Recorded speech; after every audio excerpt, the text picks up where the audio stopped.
अस्सलामु अलैकुम वरहमतुल्लाहि वबरकातुहू। आप सभी स्टूडेंट का वसी एजुकेशनल एकेडमी में खैर मकदम करते हैं। उम्मीद करते हैं कि आप सभी स्टूडेंट इम्तिहान की अच्छे से तैयारी कर रहे होंगे। आज हम लोग क्लास 12th के कुछ उर्दू पेपर के कुछ अहम सवालात लेकर आए हैं। आप लोग सवालात को तो ध्यान से देखेंगे ही, लेकिन मेरी बातों को गौर से सुनेंगे। तो चलिए क्लास शुरू करते हैं। पहला सवाल दिया हुआ है कि मिर्ज़ा गालिब ने अपने किस दोस्त को ख़त लिखा। ऑप्शन नंबर ए में क्या है, मुंशी हरगोपाल तुफ्ता। बी में क्या है, मुंशी बनी बख्श हकीर। सी में क्या है, ए और बी दोनों। तो मिर्ज़ा गालिब ने मुंशी हरगोपाल तुफ्ता और मुंशी बनी बख्श हकीर दोनों के नाम खत लिखा था। तो इसका ऑप्शन नंबर क्या हो जाएगा, ऑप्शन नंबर सी इसका करेक्ट आंसर हो जाएगा। सवाल नंबर 2 देखिए क्या दिया हुआ है कि तनकीद मजमून इमराव जान अदा दरअसल नसरी अदब की कैसी सिन्फ है। यानी आपके निसाब में जो तनकीद मजमून खुर्शीदुल इस्लाम का दिया हुआ है, उसके वो असल कैसी सिन्फ है। तो वो कैसी सिन्फ है, क्या है, नावल है वो। यानी ऑप्शन नंबर बी इसका करेक्ट आंसर हो जाएगा।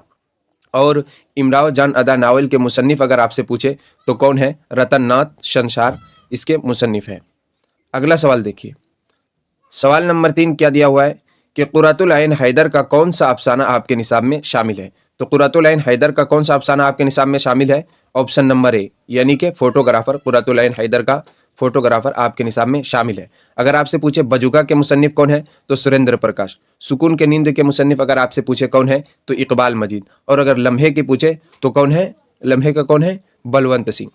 लेकिन अगर आपसे यहाँ बात करें कि कुर्रतुल हैदर का कौन सा अफसाना आपके निसाब में शामिल है तो फोटोग्राफर, यानी कि ऑप्शन नंबर ए इसका करेक्ट आंसर हो जाएगा। सवाल नंबर 4 क्या दिया हुआ है कि रोशनाई नसरी अदब की दरअसल कैसी सिन्फ है। क्या सवाल पूछ रहा है यहाँ कि रोशनाई नसरी अदब की कैसी सिन्फ है। तो कैसी सिन्फ है कि यादें है। रोशनाई क्या है, याद है, यानी कि ऑप्शन नंबर बी इसका करेक्ट आंसर हो जाएगा। अगला सवाल देखते क्या दिया हुआ है कि अख्तरुल ईमान की पैदाइश कब हुई। तो अख्तरुल ईमान की पैदाइश कब हुई तो 1915 में अख्तरुल ईमान की पैदाइश हुई। कब हुई, 1915 में। और अगर आपसे ये पूछे कहाँ हुई तो बिजनौर में। कहाँ हुई थी, बिजनौर में। अगला सवाल देखते क्या दिया हुआ है। सवाल नंबर 6 क्या नसरी अदब की सिन्फ आप बीती को और क्या कहते, यानी आप बीती का दूसरा नाम क्या है। तो आप बीती का दूसरा नाम क्या है, खुद नवेश्त। आप बीती का दूसरा नाम क्या है, खुद नवेश्त। आप बीती को खुद नवेश्त भी कहते हैं।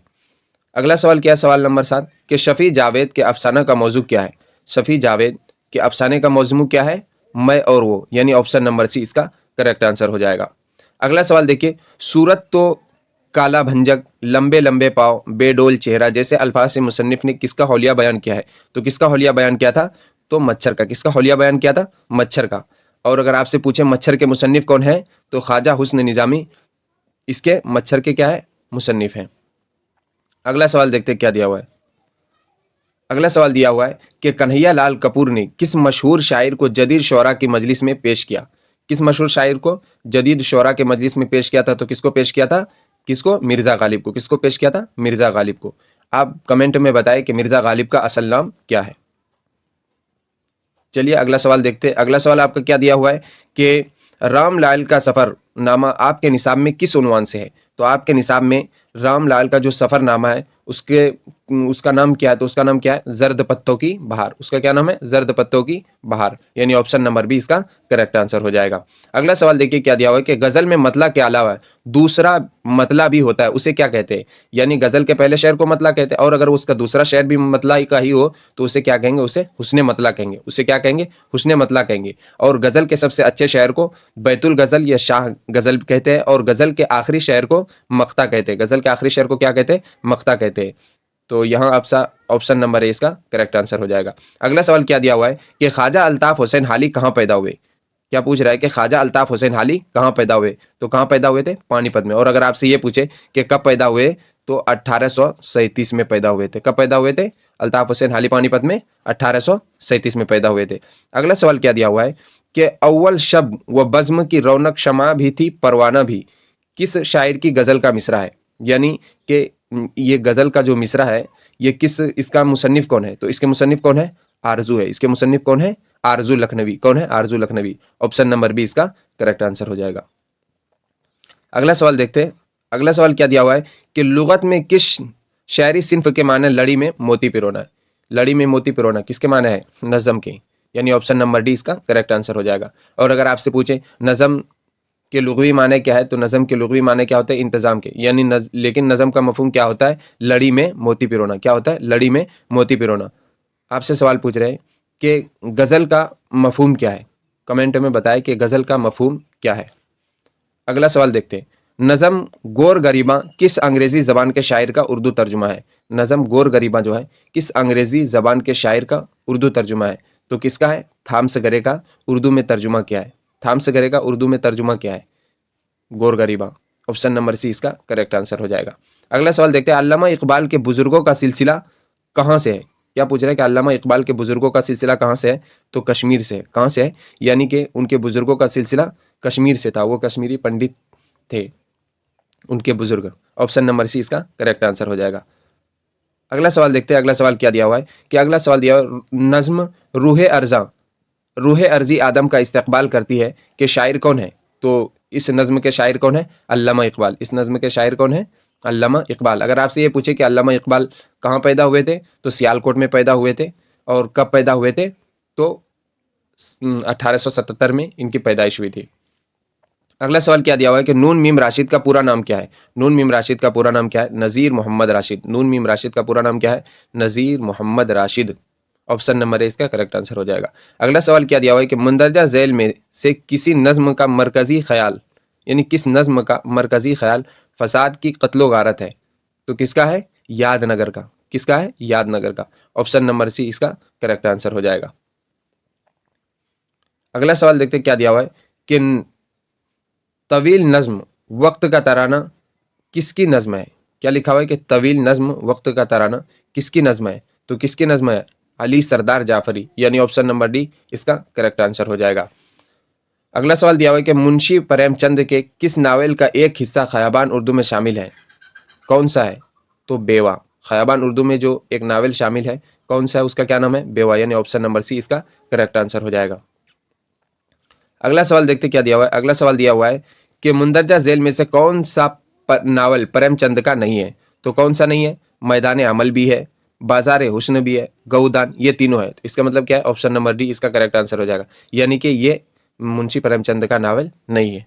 अगला सवाल देखते क्या दिया हुआ है कि ड्रामा यहूदी की लड़की के ड्रामा निगार कौन है, यानी कि ड्रामा यहूदी की लड़की जो है उसके मुसन्निफ कौन है, तो उसके मुसन्निफ कौन है, आगा हशर काश्मीरी। उसके मुसन्निफ कौन है, आगा हशर काश्मीरी। यानी कि ऑप्शन नंबर सी इसका करेक्ट आंसर हो जाएगा। अगला सवाल क्या दिया हुआ है कि मार्कस और हना ड्रामा किसके, मार्कस और हन्ना किस ड्रामा के अहम किरदार है, तो किस ड्रामा के अहम किरदार है, यहूदी की लड़की। किस ड्रामा के अहम किरदार है ये दोनों, यहूदी की लड़की। यानी ऑप्शन नंबर बी इसका करेक्ट आंसर हो जाएगा। अगला सवाल क्या दिया हुआ है कि क्लर्क की मौत में किसकी कहानी पेश की गई है, यानी क्लर्क की मौत जो एक कहानी है जिसके मुसन्निफ कौन है, चेखव है। जिसके मुसन्निफ कौन है, क्लर्क के मौत के मुसन्निफ चेखव है। तो किसकी कहानी उसमें पेश की गई है, तो किसमें, चीरू या कोफ को। किसकी कहानी पेश की गई है, चीरू या कोफ। ऑप्शन नंबर ए इसका करेक्ट आंसर हो जाएगा। अगला सवाल क्या पूछ रहा है, जन्मदिन के मुसन्निफ कौन है, तो जन्मदिन के मुसन्निफ कौन है, वेकम मोहम्मद बशीर। जन्मदिन के मुसन्निफ कौन है, वेकम मोहम्मद बशीर। अभी ऊपर में क्या था, क्लर्क की मौत, उसके मुसन्निफ कौन है, चेखव। और जन्मदिन के मुसन्निफ कौन है, वेकम मोहम्मद बशीर। यानी ऑप्शन नंबर बी इसका करेक्ट आंसर हो जाएगा। अगला सवाल क्या दिया हुआ है, जन्मदिन में किस इंसान के जन्मदिन को पेश किया गया है, मुफलिस इंसान, यानी गरीब इंसान के बारे में उसके बारे में बताया गया है जन्मदिन में। ऑप्शन नंबर सी इसका करेक्ट आंसर हो जाएगा। यानी मुफलिस के माने गरीबी कहते हैं। अगला सवाल देखते हैं कि निर्मल वर्मा की कहानी का मौजू क्या है। निर्मल वर्मा की कहानी का मौजू क्या है, तो जलती झाड़ी। यानी ऑप्शन नंबर सी इसका करेक्ट आंसर हो जाएगा। अगला सवाल देखते हैं, पितरस बुखारी का इंशाया खयाबान उर्दू में किस उन्वान से शामिल है, तो किस उन्वान से शामिल है, मरहूम की याद है। किस उन्वान से शामिल है, मरहूम की याद है। अगला सवाल देखते हैं कि पितरस बुखारी का असल नाम क्या है, तो पितरस बुखारी का असल नाम क्या है, अहमद शाह बुखारी। यानी ऑप्शन नंबर बी इसका करेक्ट आंसर हो जाएगा। अगला सवाल क्या दिया हुआ है कि मुंदरजा झैल में से कौन एक अदीब का ताल्लुक फोर्ट विलियम कॉलेज से नहीं है। कौन एक अदीब का ताल्लुक फोर्ट विलियम कॉलेज से नहीं है, तो किसका, मीर अमन का भी है, शेर अली अफसोस का भी है, लल्लू लाल जी का भी है। तो ऑप्शन नंबर डी इसका करेक्ट आंसर हो जाएगा। यानी कृष्णचंद्र का फोर्ट विलियम कॉलेज से ताल्लुक नहीं था। यानी ऑप्शन नंबर डी इसका करेक्ट आंसर हो जाएगा। अगला सवाल क्या दिया हुआ है कि फोर्ट विलियम कॉलेज में लिखी गई किताबों में से कौन सी एक किताब नहीं है, तो कौन सी एक किताब नहीं है, तो कौन सी एक किताब नहीं है, बागो बहार भी है, बाग उर्दू भी है, फसाना या अजाइब भी है, मजहब इश्क नहीं है। यानी ऑप्शन नंबर डी इसका करेक्ट आंसर हो जाएगा। अगला सवाल देखते क्या दिया हुआ है कि किस माहिर फ़न ने दहली और उसके इतराफ़ को उर्दू की जाए पैदाइश कहा है। यानी कि उर्दू की जाए पैदाइश दहली किसने कहा है? तो किसने कहा था? मसूद हुस्न खान ने। किसने कहा था? मसूद हुस्न खान ने। ऑप्शन नंबर ए इसका करेक्ट आंसर हो जाएगा। मोहम्मद हुसैन आज़ाद ने क्या कहा था कि उर्दू पंजाब की बेटी है। और सैयद सुलेमान नदवी ने उर्दू की जाए पैदाइश सिंध को बताया है। यानी ऑप्शन नंबर ए इसका करेक्ट आंसर हो जाएगा। अगला सवाल देखते क्या दिया हुआ है। अगला सवाल दिया हुआ है आपका कि उर्दू किस ज़बान का लफ्ज़ है। तो उर्दू किस ज़बान का लफ्ज़ है? तुर्की ज़बान का लफ्ज़ है। बहुत से बच्चे उर्दू की लिपि नहीं जानते हैं, तो उर्दू का लिपि क्या होता है? फ़ारसी। उर्दू का लिपि फ़ारसी होता है। और उर्दू किस ज़बान का लफ्ज़ है? तो तुर्की। और इसके माने क्या होते हैं? तो उर्दू के माने लश्कर के आते हैं। अगला सवाल देखिए, मुंदरजा झेल में से किस शायर का ताल्लुक दबिस्तान दहली से है? तो दबिस्तान दहली से किसका ताल्लुक है? मीर तकी मीर का। अगला सवाल क्या दिया हुआ है कि मिर्ज़ा गालिब का ताल्लुक किस दबिस्तान से है? तो किस दबिस्तान से है? दबिस्तान दहली। मिर्ज़ा गालिब का ताल्लुक किस दबिस्तान से है? दबिस्तान दहली। और मिर्ज़ा गालिब का असल नाम है मिर्ज़ा असदुल्ला खां गालिब। अगला सवाल देखते क्या दिया हुआ है। मुंदरजा झेल में से किस शायर का ताल्लुक दबिस्तान लखनऊ से नहीं है? तो किसका नहीं है? आतिश, ऑप्शन नंबर बी अनीस, सी मीर हसन, डी मोमिन। तो इसका ऑप्शन क्या होगा? ऑप्शन नंबर डी इसका करेक्ट आंसर हो जाएगा। मोमिन दबिस्तान दखलों से ताल्लुक नहीं रखते हैं। अगला सवाल क्या दिया हुआ है कि अलीगढ़ तहरीक से वाबस्ता थे। यानी अलीगढ़ तहरीक से कौन कौन वाबस्ता थे? तो सर सैयद अहमद खां भी थे, अल्ताफ़ हुसैन हाली भी थे, शिबली नौमानी भी थे। यानी कि ऑप्शन नंबर डी इसका करेक्ट आंसर हो जाएगा। तीनों अलीगढ़ तहरीक से वाबस्ता थे। अगला सवाल क्या दिया हुआ है कि मंदरजा झेल में से किस शायर के यहाँ रोमानियत नज़र नहीं आती है? तो किस शायर के यहाँ रोमानियत नज़र नहीं आती है? तो अल्ताफ़ हुसैन हाली के यहाँ रोमानियत नज़र नहीं आती है। ऑप्शन नंबर सी इसका करेक्ट आंसर हो जाएगा। अगला सवाल क्या दिया हुआ है कि मंदरजा झेल में से कौन तरक्की पसंद तहरीक से वाबस्ता नहीं थे? इसका जवाब कमेंट बॉक्स में खुद दें।